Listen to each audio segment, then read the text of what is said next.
I just like my freedom. Obviously, I've made an online business because I like more freedom. I want to do more things. We've been sold a narrative. You know, you go to school, you go to university, you get a job, build your own family at the same time, you have a mortgage, and you're sort of stuck in the same location, locked into a contract with a bank for 15 and 30 years. And I'm like, that's just not freedom to me. I'm gonna get my family out of here and we can start living this way. Let's take the jump. And like, worst comes to worst, it doesn't work out and we come back. We're still alive. Like, it doesn't matter if we lose a bit of money, but what, like, I don't care. I don't care about money, it doesn't matter. You've learned the skills, you've learned everything, you can start again. I'll learn something new, I'll get better at something, it'll be hard. And that makes the rest of my life a bit easier. Like, I always think to myself like, oh, this is just a skill. Any skill I can get better at. Yeah. Whether it's business, whether it's footy, everything is a skill. To get there, we have to just try a bunch of times. What do you think is the biggest reason that more and more people want to start getting their own space and being more off-grid nowadays? We're here with Pat, and first time on the Journey to Life podcast, and I'm super excited to talk with Pat because he and I trained jiu-jitsu together, but he's quite an inspiration. Tom kicks my ass. I mean, if you don't hold back with your double leg takedowns, I will be smoosh. Yeah, there's You're just being kind to me. That's it. Well, yeah, I don't like doing double leg takedowns of people because I'm actually afraid I'll hurt them because I will finish it off. Yeah. Like, you'll just go into that old habit of playing footy and I will drive my shoulder into someone's rib cage eventually. And you will I think Betty saw it once where I accidentally did it and I felt so bad. Yeah. No, because when I stand with you and I try to roll, I notice that you're trying to be a bit hold back with your takedowns. Yeah, definitely. For everyone, I know because it's just, you know, when you're just good at something and I've trained it so much in the past because obviously being a small guy, I'm not tall. Yeah.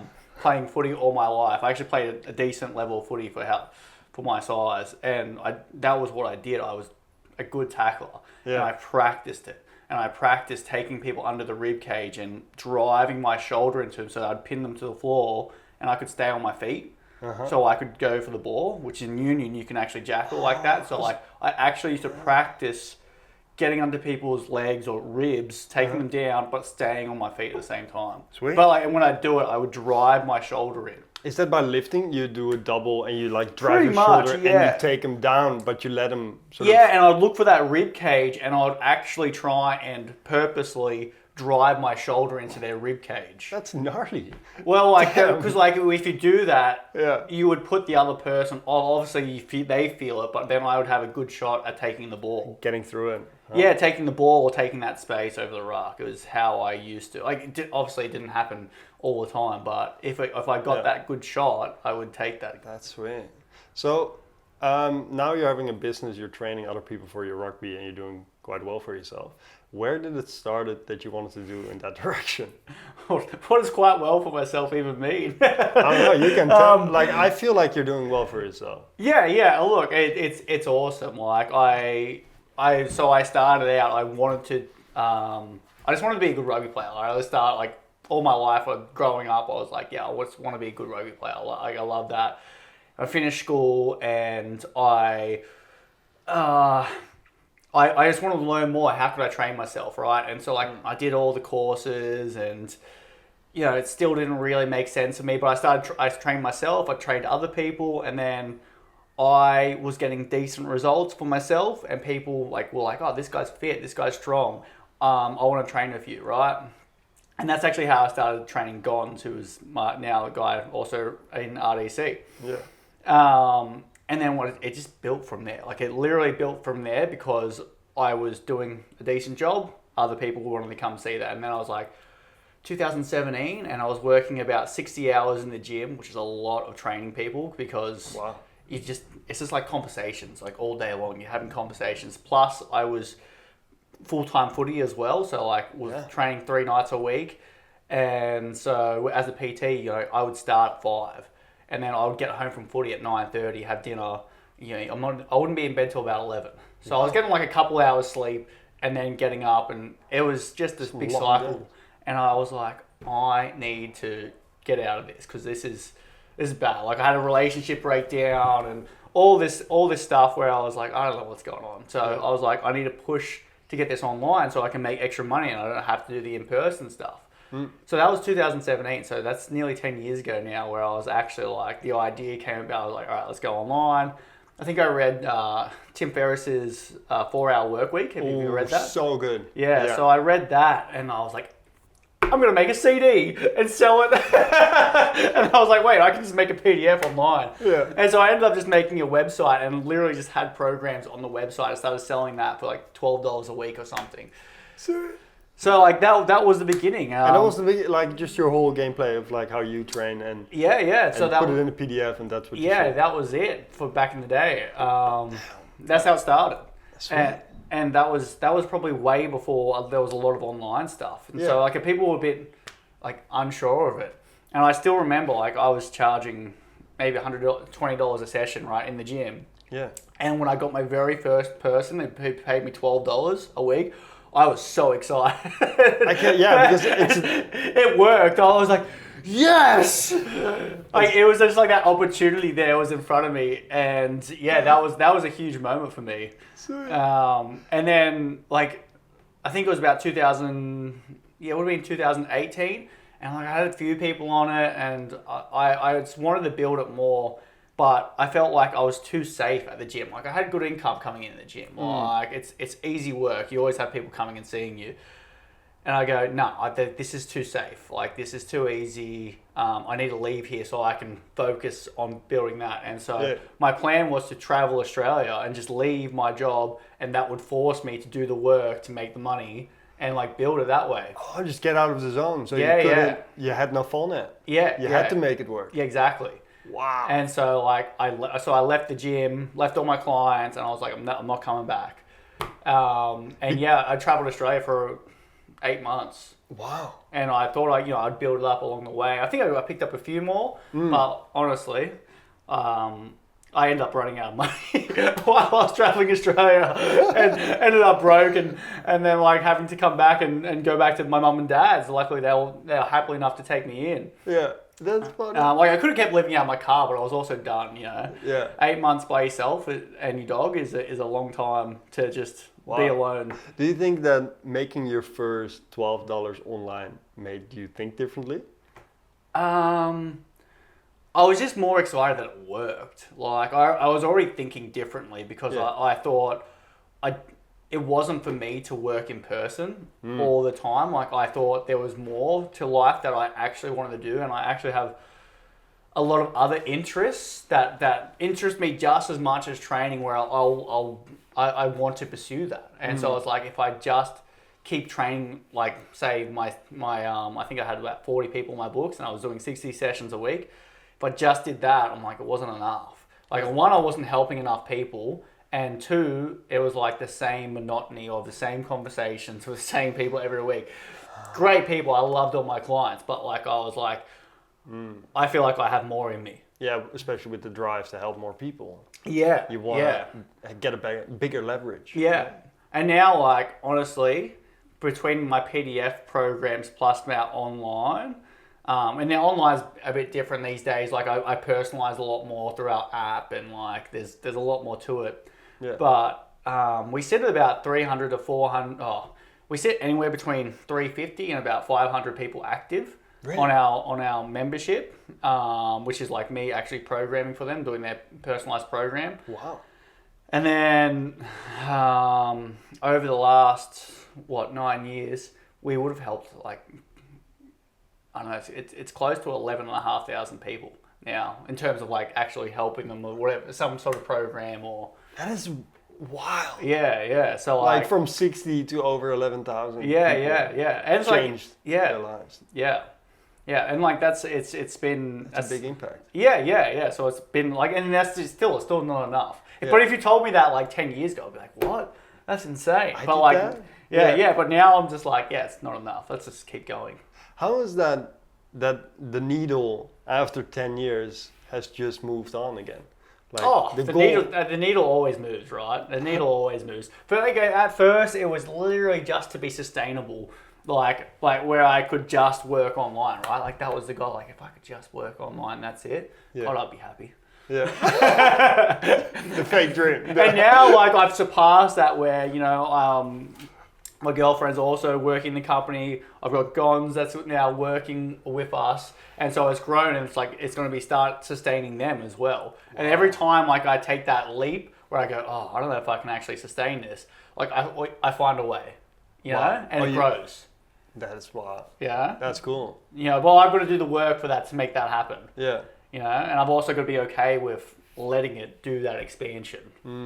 So it's like the more I can let myself expand, because like you can be very rigid, and just like you're like, no, this is what I'm doing. But like the more I sort of like let it happen, it sort of just happens by itself. Have you found any mental barriers when that happens, or? Oh, definitely, because you get stuck in your ways. My mental barriers are just like being stuck in what's worked previously and what you know, and like you get stuck in like what you know is the way, and so I was like, how can I get out of that? Yeah, exactly, because that is the main thing. Is like, this is what I've always done, but now I have to do something that I don't know. Yeah. Ooh, that's scary. Well, you always take it on risk, right? Yeah. It's like even bringing Gons into it, I was like, man, this is a big risk. Yeah. Because like I feel like, oh, what if I fail him? What if I don't get him? Like, what if I can't sustain his like getting him into the business? You know, what if I can't get him enough clients or whatever it may be? And like that feels hard. But I'm also like, I'm like, oh, yeah, I'll make it work. Mm-hmm. Like at the same time, like there's that dichotomy there where I'm like, oh yeah, like I can make this work. Oh, and then there's like that little fear in the background, that guy on your shoulder being like, you can't do this. Yeah. But yeah, I've always got that other side where I'm a real optimist. Oh really? Yeah. Do you ever found a trick around that to when you need to get growth? You can use your mind in a different way. Yeah. So like I always come back to, well, I'm not dead. Like I don't know, I'm like I'm gonna die at some stage, right? So I'm like I may as well die trying and like see what happens. Yeah. That removes all the social awkwardness. Well, it's the same thing. I haven't killed the business yet, so it's still there. Yeah. And so every day that I'm still in business, I am still winning. Yeah. You know? I'm still here. Yeah. And that's right. And that's like literally what I go back to. Well, I'm still here, so like may as well give it a shot. See what happens. Wow. Yeah. And because it's a new thing, you just get more feedback. Yeah.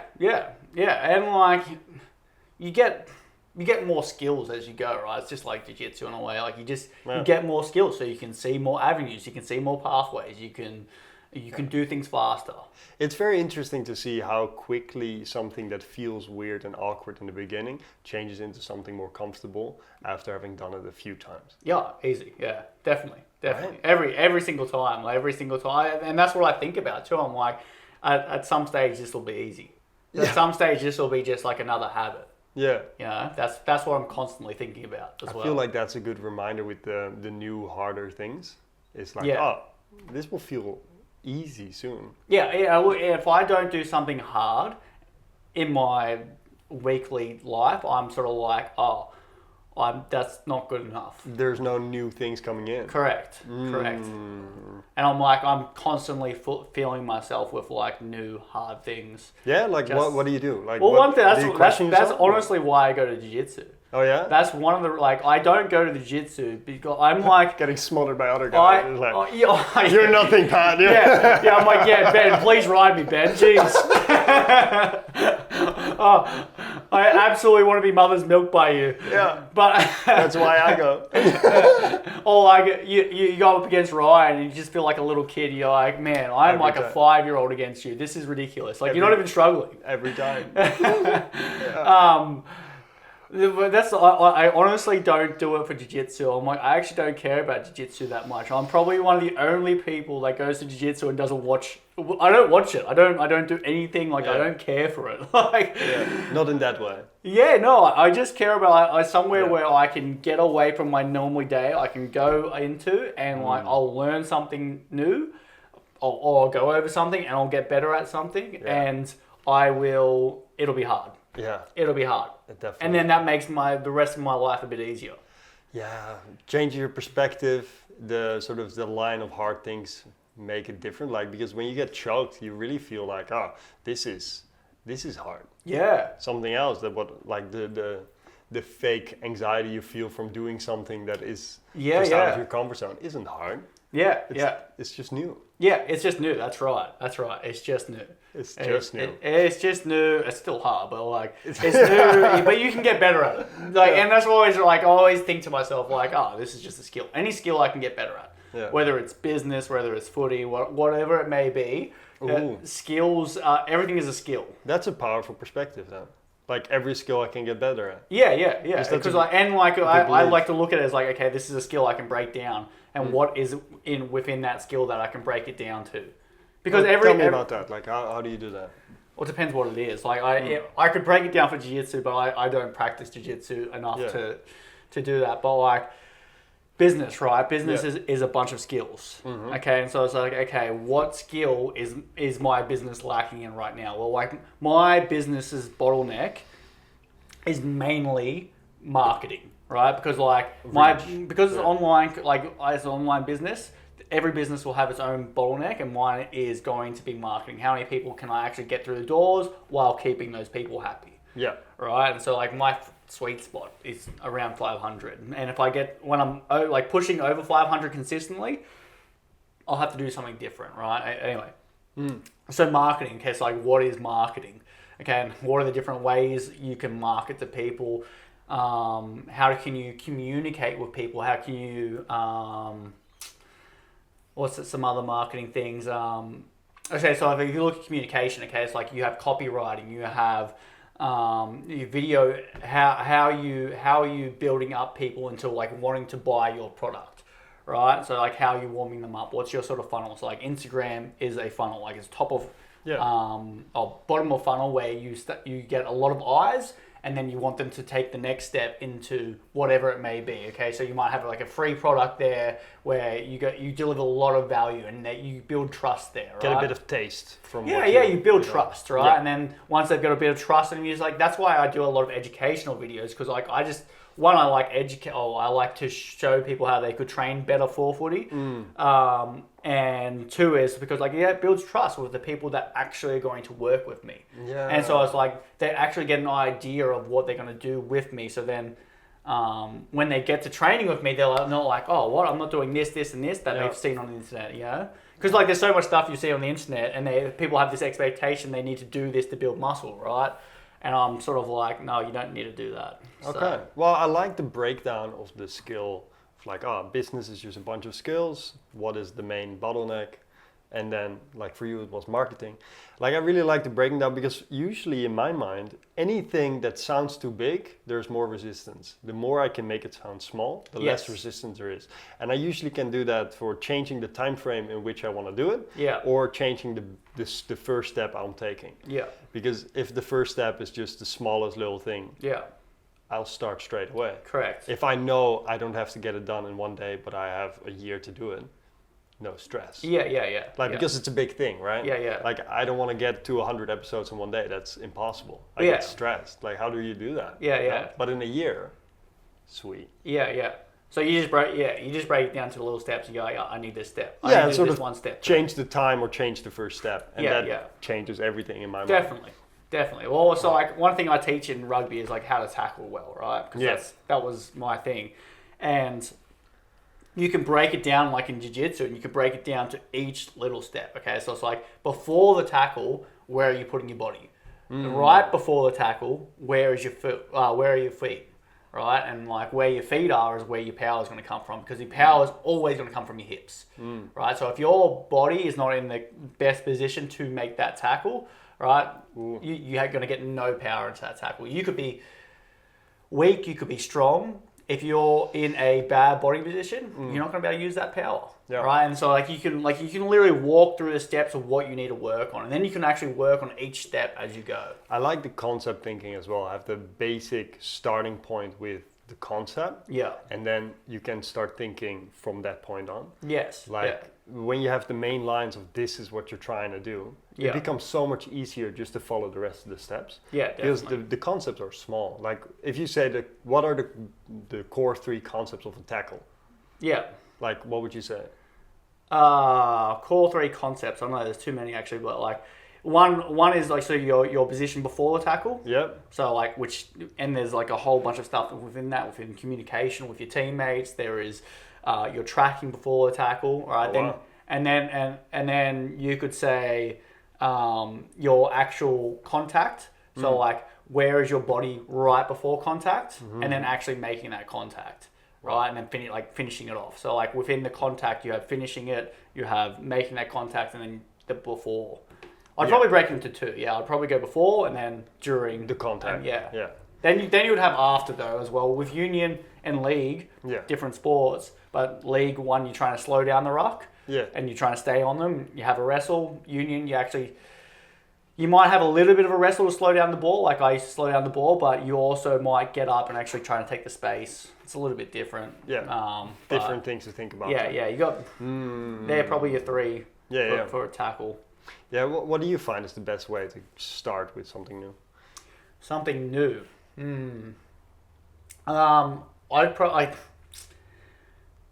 I just sort of dive in at one spot, and then I try and research on whatever it may be. It's like if I have to be into it, right? Like I have to be into it. Yeah. If I'm not into it, I'm not going to do it. I'm not going to put the work into it. I would personally just like break that down, whatever it may be, into as many, like you said, like little steps as I can. And then I would just start with one. It doesn't matter where it is, and I'll just start with that. Then I would work backwards and forwards of that. But I'd probably start with my most favorite step I could. Yeah? Yeah, because anytime I do something I like, You do it because you like it. Yeah. Right? Yeah, I always try, that's the easiest way to learn anything, is to find something that you like and do it. It's always hard to do something you don't like. Yeah, I sometimes get lost in the strategy of it, and I find it's way better to just act. Yeah, just do. And then it helps, like, what is fun? Do that. Yeah. Learn about that. Yeah. Go deep dive on it. Yeah, right? Yeah. Because you're a big deep diver, huh? I do like a few rabbit holes. Yeah, I do like a good rabbit hole. Yeah, that's for sure. What is a recent one you went very deep in? A recent one? Oh man. Well, I'm not sure if I told you this, but I'm moving to Vanuatu. Vanuatu? Yeah. Where's that? Vanuatu. It's in the Pacific Islands, so it's like, it's sort of like parallel with Cairns High and sort of like above, it'd be west of Fiji. I don't know, do you know where Fiji is? Yeah. So it's up there, so it's up in the tropics. Wow. So like, I've just been diving into that. Like I've just been diving what's the best building materials and stuff, because I want to go there and build and this sounds exciting. Like, so I've been diving into that. Like, I don't know if I want to tell you about that or strength training, but we can go into that one if you like. Yeah, but just like, I'm now curious. Yeah. Like, why do you want to live there, and what made that happen? Because our government. Look, I just like my freedom. Like, obviously, I made an online business because I like more freedom. I want to do more things. Yeah. And I hate that here is actually very hard to get ahead. Like, we're very heavily taxed here. We're very heavily monitored by everything. And I'm like, that's just not me. I like living my sort of like free lifestyle where I can live a cheaper life. Like, to live in the Gold Coast and to buy in the Gold Coast, like if you were going to buy like a nice bit of land, because I do like living on land, you're looking at 1.5 to 3 million anywhere. Like, I live in Currumbin, and that's so expensive out there to live. And I'm like, that's tying, like to make that sort of money, you know, if you're making good money, like say you're earning $1 million a year, you're giving $500K back to the government. You know, yes, there are ways to get tax deductions and stuff like this and run things through the business, but like you're giving so much back. So by the time you actually make $3 million, I feel like locked into a contract with a bank for however many years. You know, like 15 to 30 years, and I'm like, that's just not freedom to me. So, So yeah, so that's, I get that. I Yeah. get that. That makes a lot of sense to me. anyway, yeah. So I can build there for 300K. Really? Yeah. And how And much it's land do you buy? off-grid. Do you buy like a big acreage or? Yeah, so I acreage on a beach right now is what On I'm the looking beach? at. Yeah, so I'm looking. That's what I'm looking at. So it's acreage, massive. It won't be and full beach. acre, but like it'll be decent. Like it's I think it's nearly an acre, but Oh wow. yeah. So that's and that'll cost anywhere between 300 and 400 to build there, and that's it. And is there anything on the island? Like No, yeah. There's other people on the island, but then you have like on the mainland, which is like 5 to 10 minutes away. You Yeah. have all your stuff, but it's still very. It's not like Australia, that's for sure. It's not like you have nice shops and it's very all that sort of luxury stuff. It's not. So you have to give up a few things, but then you will have your own piece, and you have. I have definitely a much better base to then go traveling and see more things in the world, and then just to be able to live and do what the other activities I like doing. So I'll be able to do business just the same. I'll be able to grow up with my kids, so my kids will have more time with me. Yeah. And then like I'll be able to fish more, which I love fishing. Yeah. I'll be able to go traveling around the world more. So I still plan to have a car here where I can come back and travel Australia more. Yeah. Even though I've done a one lap, there's more I still want to see. I want to take my kids through that. I get that. And there's more places around the world I can go and see. So if I don't have a mortgage over my head, I feel way more comfortable being able to go and do those things. Are you going to buy it outright? Yeah. Oh, Yeah, so like everything I'm going to do is outright because, look, there's lots of different ways to make money, and like I know that, and there's lots of different ways to leverage yourself with money, but I'm like, I don't care for it. Like, I don't care. Just getting it and having it, and then I'm like, I'll pay things with cash, and then I will just be like, that's it. Like, I actually don't care. Like, I don't want millions of dollars just sitting there because I made millions of dollars and I invested it here and there, and I get like people want to do that. That's great, but I don't want to do that. Yeah. I just want to live simply. I'm very simplistic, as you can see with my singlet and. I get it. I'm a simple person. I think especially in the future with AI, we need to get more hobbies and need to be good with ourselves, because the moment we get that, and like how you will have your own little space, but if you have things you like doing in your day-to-day life and you don't need to do other things, that's perfect. Yeah. Like, because that's just going to happen more and more, because Yeah. the more everything gets efficient, everything gets done by AI and by robots, you need to fill your own time with your own purpose. Yeah. What definitely. better way to do that than having your own space where you can, like for me, I would love to have a farm essentially. Yeah. Just have a big piece of land, grow my own things. Yeah. Have my kids just running around, grow. Well, see, up. that's what we're gonna be doing on the island. So, like, we've already been to discussions getting a milking cow. Wow.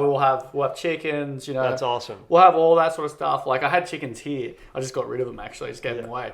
That's cool. Because we're getting ready to move and all that. Yeah. That's exciting. Yeah. So like that's like living simply to me is like that's something I really enjoy. Back to the basics. But you have to be okay with it. I think like because your jiu-jitsu is not close by, or no, that's thing. right. I'll be doing online. I'll be making Ben do a a Zoom. That's funny. But yeah, being okay with like non-consumerism things and just being okay with like less. Like that's is really ingrained into Western society. Is to like want more. Even like people that say they don't want more, they still want more. Even I want more. Like I still see it. Oh yes. But like you still have to be okay with just like letting go a bit and just like, and that's what I want for my kids. Like I want my kids just to be sort of more like you. They're more creative than me. Yeah. And where they can go off and do different things and like have a very different experience to like what I got brought up in, which I don't say was a bad experience, but like a different experience, because I think the world will be a very different place in 20 years. Yeah. So by the time they're sort of like growing up, I don't think jobs will be exactly the same. I think it'll be very different, and it'll be very rewarded if you are creative.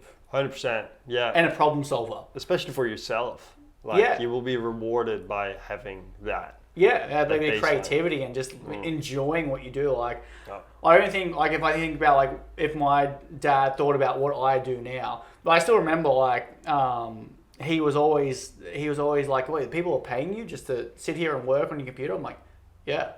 And he was so fascinated by that. He was like, what? Like, that's crazy. The amount of leverage you have, and that needing to be, you have to understand that first before you can see it, right? Yeah.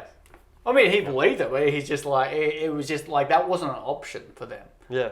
And so, like, That's wild, huh? No, yeah. Just... Like, that wasn't an option. Like, it wasn't a thing. You didn't have access to that many people that easily. Yeah. You know, like, you had to be on TV, essentially, to have that much access to people. Now we have so much access to each other, it's almost overwhelming. Yeah, it is. Yeah, that's... But I love that. I love that you're planning.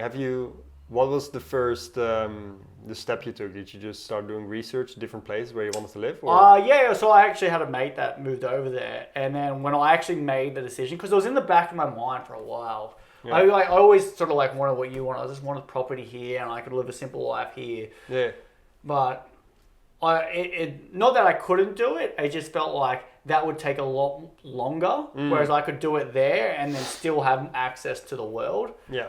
And there was a few events where I was just like, I'm going to get my family out of here. Yeah. And I'm going to take them there and we can start living this way, how I pretty much want to live anyway, straight away. Sweet. So I was like, let's do it. Like, let's take the jump. And like, worst comes to worst, it doesn't work out and we come back. Like, that's... Yeah, your first statement fits in there straight away. I'm still alive. Yeah, that's right. Like, we're still alive. Like, it doesn't matter. Like, okay, we lose a bit of money, but what? Like, I don't care. Yeah. Like I said to you before, like, I don't care about money. It doesn't matter. Yeah. You know? And it's cool that everything you've done in the past, you've learned the skills, you've learned everything. So now you can also be more confident in, if you need to, you can start again. Oh yeah. You have the understanding of how you did it. Oh yeah, man. That's worth way more than anything you would have right now. Yeah, learning by failure. Learning by failure. Like. Yeah, I like learning by trying. Yeah. That's because failure is not the goal. It's just doing it and getting feedback from the world. That's right. You get feedback and do it again. And you just try and do it slightly better somehow. Yeah, exactly. And that's it. Because we're always trying to do it in the way that we would like that outcome to be. Yeah. But to get there, we have to just try a bunch of times. So that should be always. I find for me that should be the goal. What do you think is one of the biggest reasons that more and more people want to start, like getting their own space and being more off-grid nowadays? I don't know. Do more people wanting that? 100%. Like, I didn't know that. Yeah, I just recorded a podcast with a friend of mine. Yeah. And he bought a top of a mountain in Slovenia. Oh, wow. And he can paraglide from his backyard and see 4 different countries. Jeez, wow, that's pretty big. Yeah, it's mind-blowing. Yeah. And he's building this permaculture where he wants to grow like 1,000 different edible trees and plants. Yeah, right. Same type of mindset. Go back to the basics. He has some donkeys, chickens, those type of things. Or he doesn't have chickens, but donkeys. Yeah. I don't know this for sure. Yeah. But I think it's because we've been sold a narrative of like you need to, you go to school, you get a job, or you go to university, you get a job, and you work up that job into whatever, and then you build your own family at the same time, you have a mortgage, and you're sort of stuck in the same location. Yeah. I think that probably resonates with less people, and I think more people, and that's like, yes, like the schooling system came in, the current schooling system came in, I think it's like 300 years ago or something like that, where it was really to build workers, right? Yeah, it was quite recent, yeah. Yeah, so I think a lot of people are just so happy just living simply, because that's how humans have lived for so long, and so like a lot of people just want to buy out of that, and they're like, I can get out of this sort of like... It's a new narrative, huh? Yeah, like we can get out of this routine thing where like you're sort of stuck in this basic box, and like there's nothing wrong if you want to be in that box, but like I think there's a lot of people that are happy to just sort of like leave that box and be like, I don't need all that stuff. Did you find that now, having the leverage of having done your online business and learning about that is for you the key to this newfound freedom, essentially? I think it's just part of the puzzle. Like I think it's for me, like I just like doing things I enjoy. Like so, if I can go and find if I can go and do those things more, like that's way better. Like if I have to work all the time, so right now living here, I literally have to work all the time. So I'm always bringing in new customers, yada yada. Yes, I can get to a point where I can probably bring in more people and I have to do less. Yeah. Like I'll still do all the programming because I love programming. Yeah. But I think for me, it's like going and doing stuff really resonates with me. Where I go, sweet, like I want to go and learn more about this. Like I want to go and travel through all of South America and look at all the different pyramid structures they have there. I want to go to Egypt and look at all the stuff they have there. I want to go to Turkey. You know, like I want to do that stuff because like that seriously interests me. Like where I go, oh yeah, they're rabbit holes I can go down at some stage. Yeah. Because like, you know, they're the sort of things that interest me. And so like if I have paid off my place where I have a safe home for my kids, then I can go and buy a full drive over there and like we can travel and do that for however many months we want. Yeah. You know, and then I can go and we can come back to that and then we can go back somewhere else, you know, like it just opens us up for a very different lifestyle. It's very different. Like it's kind of scary. Like all the older people I talk to, like, what are you going to go do that? I'm like, yeah, that's what I'm going to do. Yeah. Because that's what like interests me. And like, I think that's a really cool bringing up for my kids. It's very different. Like, yeah, their social life will be slightly different, but they will be well-traveled and have very different minds. The whole world will be in a different perspective. Well, the world's going to change quite drastically in 20 years anyway. Yeah. Like you're saying, like AI or large language models, it will change it a fair bit to a degree in robots and things like that. Yeah. But that doesn't mean there's not going to be opportunities there. No, definitely. I like that way of thinking. That I find family is one of the most important things. Yeah. And especially now I'm here starting my own family. Yeah. It's like the future just feels so exciting. Yeah. Like I could think of all the negative things that AI could bring, but that doesn't excite me. Yeah. And what you do as well, like you focus on the things that excite you and you just want to do more of all those things. Yeah. That's how I'm talking with you now. Yeah, like this is something that truly excites me and I really find it exciting to learn new perspective. Like your perspectives have already changed the way I think. And that is such a powerful like thing. Like sometimes I think like, oh, I would like to travel. And I'm like, where do I want to go? But when I think about what are the things that I want to learn more of, and then it's like, oh, then travel there to the source. Yeah. I would love to see the pyramids. Wow. Yeah. Like truly, that's so cool. Oh, like, I guess this is that age I was like, what do you think success is? And it's very hard. Like when I first started, I would have told you, oh yeah, if I have 1,000 clients active at one time, like that's success to me because I'll be earning this much money. Yeah. And then it sort of changed after I traveled Australia. It became more like, oh no, I actually just want to experience things. Yeah. Oh yeah. Well, that's it. Yeah. I find one of the key factors for my success if I can stay plugged in. Yeah. Like if I can stay with a calm, good peace of mind. Yeah. Most of the time, 80% of a whole month, of a whole week, of a whole year. Yeah. That's my goal. Yeah. Like the moment I feel that if you would say something negative to me, it wouldn't even affect me. Like if something were to happen. Yeah. It's great. That was a learning opportunity. If I can stay positive, if I just experience the life through learning, through having excited interactions, man, that's so fun to me. Mate, do many people give you negative negative comments where you have to do that? You're so positive all the time. I don't know. I just don't focus on them. I'm like, the first time I got a negative comment, I was like, I heard the 10x rule from, I think it's Dan Cardone. Yeah. No, he said, the moment you get your first hater, that's when you know you're getting into the right direction. I was happy from that point on. I was like, oh, that shows me I'm doing something. Yeah. And I think the perspective shift there is just perfect. Yeah. So no, I don't really get that much of that. And even though it would just see it as part of the journey, you know? Yeah. Like you probably have that as well with your I've content. had plenty of negative comments. And like they still get you a little bit. Like even me, like, and I'm like so blasé, I'm not really caring what people think, but still like those negative comments, like if you read them, like they can get to you. Or like, yeah, some people just like to attack, and I sort of like just have to get over that and just be like, okay, no, this is what I know to be true, and this is what I've seen work. So like that's what I think can help people too. So I would push that. I think it's the paradigm. The moment you have a different way of looking at it, right? Yeah. The moment you see your own perspective and believe that, then the more that belief is settled in you, no set of words can shift that belief of your own. Yeah. And like, if I always come back to if like I ever found like some sort of negativity got to me, and like I just remind myself that I'm human. And it's like, you're human, and like one of our basics is, you know, wanting to fit in with the tribe. So it's like 100%. Go back to that. I'm like, okay, this is why I'm feeling this. Yeah. So like, just let it go. You're not gonna die from this. Yeah. I find that exactly is the empathy comes back to yourself and to others then as well, right? Yeah. It's like, I'm a human. Yeah. I'm a human. Yeah. You're human. We have flaws. We have these underlying programming inside of us. Yeah, the inbuilt systems over millions of years. That try to keep us alive. Yeah. So I always come back to that. Sweet. Yeah. Just trying to let it go.